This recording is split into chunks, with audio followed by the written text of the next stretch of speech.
In less than a week, I will be playing in my first ever college summer basketball game. And to be honest with you guys, I've been experiencing some nerves. So, in this video, I will be showing you guys some of the strategies that I've been using to not only reduce the nerves, but also use them to serve me instead of crippling me.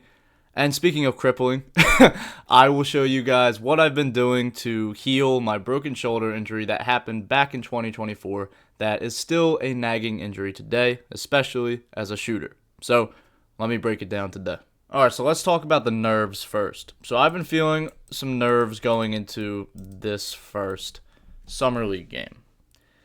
Am I recording? Am I even recording? I am recording. Okay. I've been feeling some nerves going into this Summer League game. And I've been asking myself, okay, why am I feeling nervous? Because once you ask yourself why, it starts to unmask it a little bit. And actually, I've been writing the past few days because I find that writing helps me to organize my thoughts a little bit more. And I wrote, I don't want to call it a poem per se, but I wrote a little excerpt here that I'll share with you. Fear only exists in the unknown. The key to removing fear is to unmask it. See that the mountainous foe was really just a tall shadow with no backbone. I like that, and I made that, so that's pretty cool. But anyway, your fear only exists because you're uncertain. If you think back to our biology, right? You know, when we were out in the wilderness or something, if we didn't know what to expect, we were on edge. Right, you're hunting an animal and you hear some kind of animal in the distance, some kind of roar. You don't know what the heck is going on. You're going to feel nervous. But if you know what to expect, like let's say you studied for a test really well, you know everything on there, you have an answer key right in front of you, you're not going to feel nervous going into that test. Then on the other side, you forgot to study or you just didn't, you were lazy, then you go into that test, you're pretty nervous. So, if you want to eliminate fear, you need to ask yourself, why do I feel nervous? What is actually causing me to feel this way?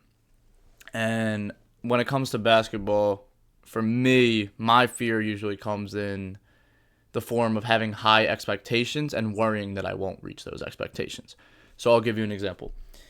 Playing in my first game, I want to show that I belong on the college level. I want to show that I can earn a spot, that I can compete with everybody, and not just compete, but I can do really, really well. Well, if I hold myself to such a high standard and high expectation and I don't reach that expectation, I'm going to feel bad. That's the fear. But at the end of the day, is feeling bad something to really fear? Oh, I messed up, so now I'm sad. Like, when you put it into words, you start to feel like, oh, like, I don't actually have to be afraid of this. I've faced things that are way more scary and difficult than this in my life, and I'm still alive. This is not something that's going to change me. This is not something that's going to scar me. So when you take that approach, I think the fear starts to dissipate. Now, once the fear starts to go away, you need to ask yourself the next question, which is, okay, going into this game, how am I going to prepare? Well, for me, my way to prepare for things is not just mental, but it's also just physical, getting in the gym. Yesterday, I was able to get in the gym, and I got about 500 made shots, which is great. Problem is, my shoulders are killing me today. I can't even look to my left without my shoulders being in pain. So I overworked myself, and now I'm like, crap. I did a workout today. I had to cut it short. I made maybe about like 150 shots. I was still able to do my cardio, my ball handling, but not as much shooting. And so now I'm thinking, oh man, now I messed up. Now I'm not going to be prepared. Like my mind's starting to spiral. But the way I'm getting over this now, I was actually just talking with my doctor, who is an absolute legend. He was just telling me, look, like I work with a lot of athletes, and they get in their heads very easily. They overthink and they start questioning themselves. Don't let that happen to you. Easier said than done. And I speak about that all the time on this channel. And yes, I suffer from the same exact mental obstacles. But as I'm learning alongside you, there are a few things that have helped me. So the first thing is recognizing that you are, in fact, human. Crazy concept, I know, but you're human. And you're not going to be perfect. Now, for me, that's been very difficult because, look, I'm not super famous, but I have a little audience. And there's that thought in the back of my mind of like, wow, I'm making public content. My videos are for the world to see. And so imagine if I fail and then people see me fail. Oh, that would be so terrible. And then I have a spiral. But once again, fear only exists in the unknown. And another thing to mention is I have failed publicly many times, and I'm still here. I've had videos that have flopped. I've made mistakes in game, and I've shown those mistakes. I've shown the turnovers. I've shown the air balls. But I'm still here. Really, what it comes down to is becoming real. Like, just being real with yourself, man. Not allowing that stress to overtake you. I've had to deal with some mental struggles in my life, and I feel that's why I've been able to relate to you guys so well. I actually wrote a little excerpt about that, similar to the one I wrote about fear, so I'll share that with you. Overcoming mental suffering changes you. It makes you a stronger person. It teaches you how to never be defeated again. It allows you to enjoy the present moment. Overcoming self-inflicted suffering and mental torment makes sure nobody can hurt you with their words worse than you hurt yourself. I am here, therefore I won. So, if you're upset, like, oh man, I know I have to have more positive self-talk. I know I need to be nicer to myself, kinder to myself. Something that really helped me was saying, you know what? Man, I have had some negative self-talk. I have been very hard on myself. But I'm still here. So you know what that means? I must be pretty dang tough to get through all that. It's a nice reframe, you know? Now, on the other side of that, if you know Chris Williamson, he has that podcast called Modern Wisdom. I enjoy that podcast. I love philosophy and I love that sort of stuff. One of the things that Chris Williamson said, not one of his guests, it was actually Chris Williamson himself, he said, we all talk about self-love. I'm paraphrasing this, by the way. We all talk about self-love and how we want to cultivate more of it. We want to be kinder to ourselves, be nicer to ourselves. But oftentimes we don't actually do it.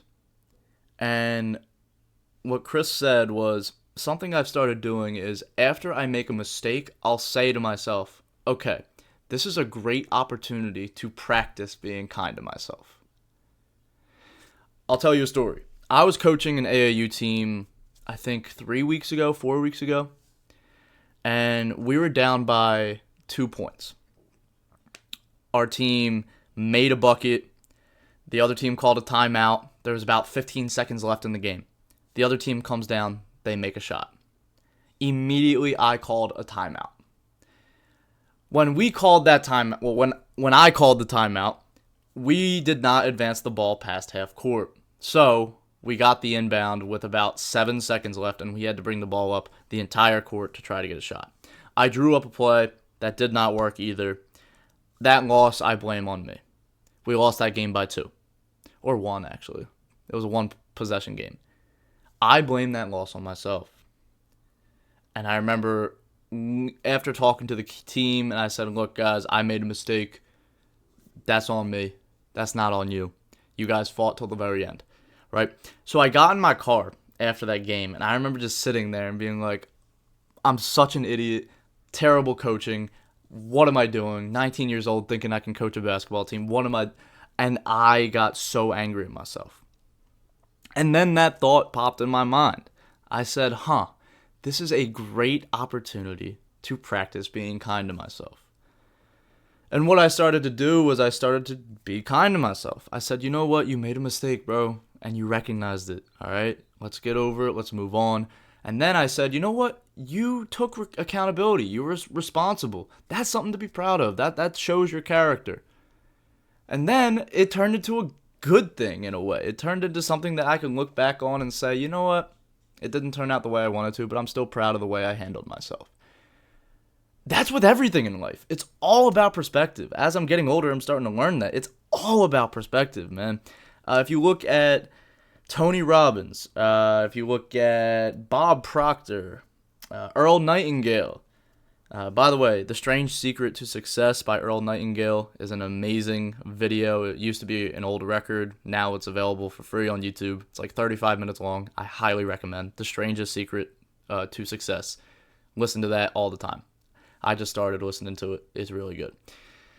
You hear all these guys that talk about the philosophy or the mindset behind being successful. You read books like Think and Grow Rich, or Napoleon Hill's Outwitting the Devil is another one. All of these books point to the same thing, that you become what you think about. Hold on. As a man thinketh, right? As a man thinketh, so he is, right? That's a biblical principle as well. The thoughts you dwell upon make who you are. And you can change your reality because you change how you look at it. I know it sounds crazy, but it's true. So your perception of what is going on in your life is more important than what actually is going on in your life. An amazing book is A Man's Search for Meaning by Viktor Frankl. Absolutely heart-wrenching book to read because the author, it was a biography of his life. The author lived through the concentration camps back in World War II, and he talked about how horrific it was, his mindset going through it, how he was able to get through it. Excellent read, but man, it's a deep book. But anyway, once you understand that your perception creates your reality, you can really make progress. Something interesting also with YouTube. Over the course of last year to now, there was a period of time, I think about half a year, about 6 months, I worked on this YouTube channel for 10 to 12 hours every single day. It was on making videos, editing, scripting, on my business, and through that time, my business did grow. My YouTube channel did grow, yes. But my YouTube channel and my business has grown more now than it did back then. And I'm doing maybe 2 hours a day or less of work every single day instead of 10 to 12. But I'm focusing on the tasks that I know will move the business forward, and I'm not doing the things that won't. I'm just letting it ride. I'm saying, hey, it's meant to be, so it's going to happen. I'm chilling with that. It's unbelievable, and I'm having a hard time figuring out why it's happening myself, but this is how it's been going. Look, you don't have to believe me. You don't have to take my word for it, but that's been my experience. My last thing that I will say is comparison really is the thief of joy. Another biblical lesson. Comparison is something that's going to make you feel less than. It's going to make you feel unworthy of good things. It's going to make you feel like you're doing something wrong. But now look, this is something I still struggle with to this day, all right? So I'm not perfect. This is something that I need to take my own advice on. But if you start comparing yourself to everybody else, you're going to create metrics that don't exist. What do I mean? Well, let's say we were all fruit, right? If you were an apple and you were comparing yourself to an orange, you're going to base your abilities of being a good fruit by how you stack up to an orange. You're going to say, oh man, I don't have as much vitamin C as an orange has. Oh, I'm not as orange as the orange is. But an apple has its own strength and its own capabilities that the orange doesn't have.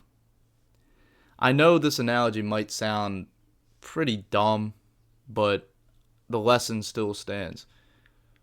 stop comparing apples to oranges. Allow yourself to be your own individual and allow yourself to make mistakes. Allow yourself to experience life. Stop getting upset because you made a mistake. This is your first time living. And if you were perfect, I would have questions. I would say, I don't know if this is your first rodeo. I don't know if this is your first time living this whole life thing, man. There's only one man who is perfect, and that man is Jesus Christ. He's God himself. So unless you're God, which you are not, you're going to mess up. You're going to make mistakes. You're going to feel stupid. You're going to feel embarrassed. You're going to cringe at yourself. Like, you're going to look back a year from now and be like, oh my gosh, what was I thinking? But that's a sign of growth, man. There's people that don't have that same thought process. There's people that grow up and don't cringe at their younger selves because they haven't grown up. So instead of seeing everything as such a negative, see it for what it truly is. Change your perception and say, I am growing. I'm human. I'm going to be all right. All right. I hope you enjoyed this video. And if you did, please subscribe to the channel. I got more videos on here. Also, if you would like me to coach you through your basketball journey, click that link in the description. We'll get that going. But as always, keep God first. Stay blessed, bro. I love y'all, man.